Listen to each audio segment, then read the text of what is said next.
ಈ ಕಾರ್ಯಕ್ರಮದ ರೂವಾರಿಗಳು, ಕಾರ್ಮಿಕ ಸಚಿವರು ಆದಂಥ ಮಾನ್ಯ ಸಂತೋಷ್ ಲಾಡ್ ಅವರೇ,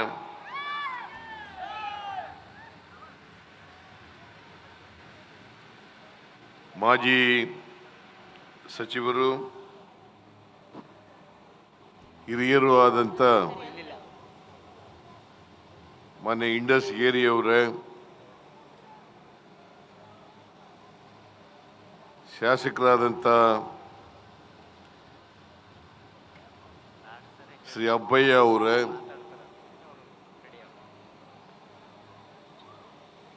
ಶ್ರೀ ಕೋನ್ ರೆಡ್ಡಿ ಅವರೇ, ಮೇಲ್ಮನೆಯ ಸದಸ್ಯರಾದಂಥ ಶ್ರೀ ಸಂಕನೂರ್ ಅವರೇ, ವೇದಿಕೆ ಮೇಲಿರ್ತಕ್ಕಂಥ ಎಲ್ಲ ಅಧಿಕಾರಿ ಸ್ನೇಹಿತರೆ, ಇಲ್ಲಿ ಇಷ್ಟೊಂದು ಬೃಹತ್ ಸಂಖ್ಯೆಯಲ್ಲಿ ಸೇರಿರ್ತಕ್ಕಂಥ ಎಲ್ಲ ಆತ್ಮೀಯ ಅಣ್ಣ ತಮ್ಮಂದಿರೇ, ಅಕ್ಕ ತಂಗಿಯರೇ, ಎಲ್ಲ ಫಲಾನುಭವಿಗಳಾದಂಥ ವಿಕಲಚೇತನರೇ,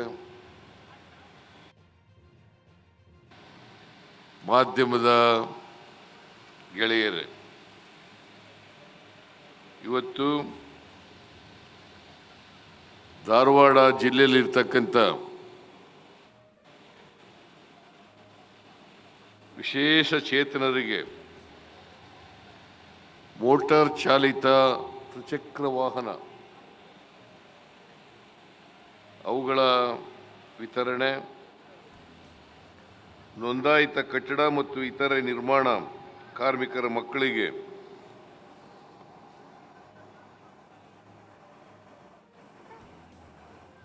ಲ್ಯಾಪ್ಟಾಪ್ ವಿತರಣೆ ಹಾಗೂ ಗಿಗ್ ಕಾರ್ಮಿಕರ ನೋಂದಣಿ ಪ್ರಕ್ರಿಯೆ ಅದರ ಚಾಲನಾ ಕಾರ್ಯಕ್ರಮ, ಈ ಕಾರ್ಯಕ್ರಮಗಳನ್ನು ಜಿಲ್ಲಾ ಆಡಳಿತದ ವತಿಯಿಂದ ಸಂತೋಷ್ ಲಾಡ್ ಅವರು ಮತ್ತು ಅಧಿಕಾರಿಗಳು ಏರ್ಪಾಡನ್ನು ಮಾಡಿದ್ದಾರೆ. ನಾನು ಈ ಕಾರ್ಯಕ್ರಮವನ್ನು ಅತ್ಯಂತ ಸಂತೋಷದಿಂದ ಉದ್ಘಾಟನೆಯನ್ನು ಮಾಡಿದ್ದೇನೆ.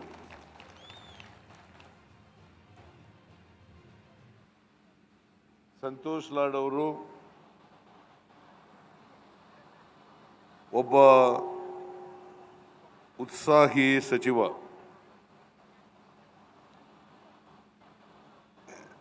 ಬಡಜನರ ಬಗ್ಗೆ, ಕಾರ್ಮಿಕರ ಬಗ್ಗೆ ಅಪಾರವಾದಂಥ ಕಾಳಜಿಯನ್ನು ಇಟ್ಕೊಂಡಿರ್ತಕ್ಕಂಥವ್ರು. ಹಿಂದಿನೂ ಕೂಡ ಕಾರ್ಮಿಕ ಸಚಿವರಾಗಿ ಕೆಲಸ ಮಾಡಿದ್ದಾರೆ. ನಾನು ಹಿಂದೆ ಮುಖ್ಯಮಂತ್ರಿ ಆಗಿದ್ದಾಗ ಕಾರ್ಮಿಕ ಇಲಾಖೆಯನ್ನು ಕೊಟ್ಟಿದ್ದೆ ಅವರಿಗೆ. ಈಗಲೂ ಕಾರ್ಮಿಕ ಸಚಿವರಾಗಿದ್ದಾರೆ.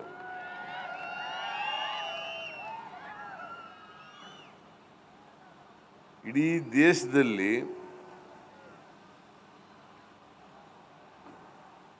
ಈ ದೇಶದ ಸಂಪತ್ತನ್ನು ಉತ್ಪಾದನೆ ಮಾಡೋರು ಕಾಯಕ ಜೀವಿಗಳು.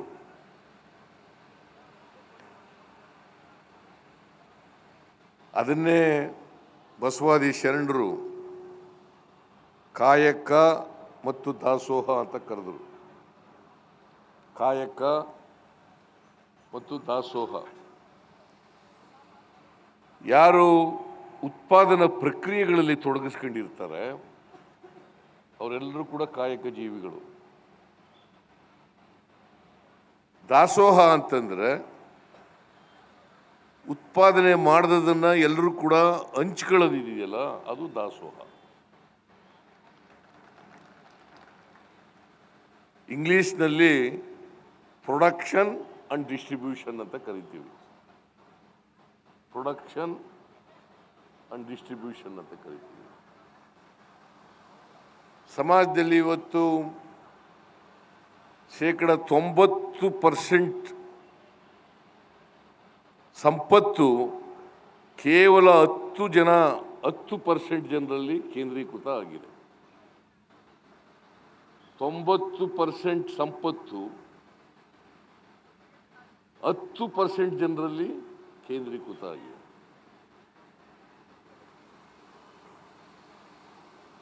ಅದರಿಂದ ಸಮಾಜದಲ್ಲಿ ನಮ್ಮ ಐತಿಹಾಸಿಕ ಕಾರಣಗಳಿಂದ ಅಸಮಾನತೆ ಇದೆ. ಸಮಾಜದಲ್ಲಿ ಈ ಅಸಮಾನತೆಯನ್ನು ತೊಡಗಿಸ್ತಕ್ಕಂಥದ್ದು ಇದೆಯಲ್ಲ, ಇದನ್ನೇ ನಮ್ಮ ಸಂವಿಧಾನದಲ್ಲಿ ಬಾಬಾ ಸಾಹೇಬ್ ಅಂಬೇಡ್ಕರ್ ಅವರು ಒತ್ತಿ ಒತ್ತಿ ಹೇಳಿರ್ತಕ್ಕಂಥದ್ದು. ಅಸಮಾನತೆ ಎಲ್ಲಿವರೆಗೆ ಇರ್ತದೆ ಅಲ್ಲಿವರೆಗೆ ಸಮಾಜದಲ್ಲಿ ನೆಮ್ಮದಿ ಶಾಂತಿ ಇರಲಿಕ್ಕೆ ಸಾಧ್ಯ ಇಲ್ಲ.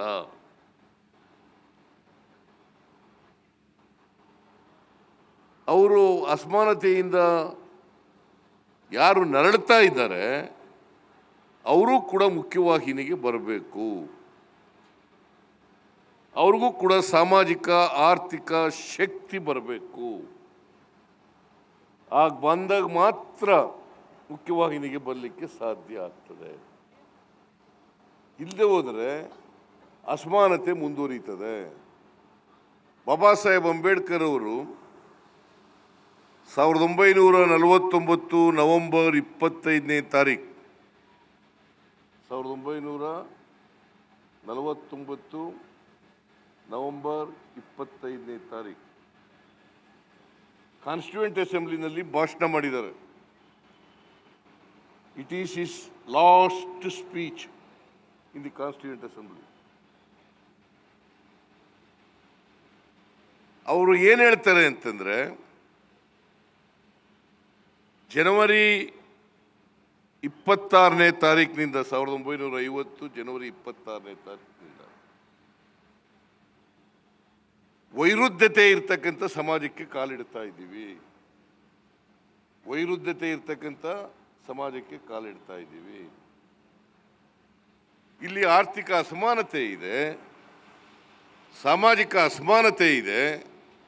ಇಂಥ ವೈರುಧ್ಯತೆ ಈ ಸಮಾಜದಲ್ಲಿದೆ. ಇಂಥ ಸಮಾಜಕ್ಕೆ ಕಾಲಿಡ್ತಾರೆ. ಇವತ್ತು ನಮಗೆ ಸ್ವಾತಂತ್ರ್ಯ ಬಂದಿದೆ, ರಾಜಕೀಯ ಪ್ರಜಾಪ್ರಭುತ್ವ ಸಿಕ್ಕಿದೆ. ಅದು ಯಶಸ್ವಿ ಆಗಬೇಕಾದ್ರೆ ಈ ಅಸಮಾನತೆ ತೊಡೆದಾಕಲೇಬೇಕು.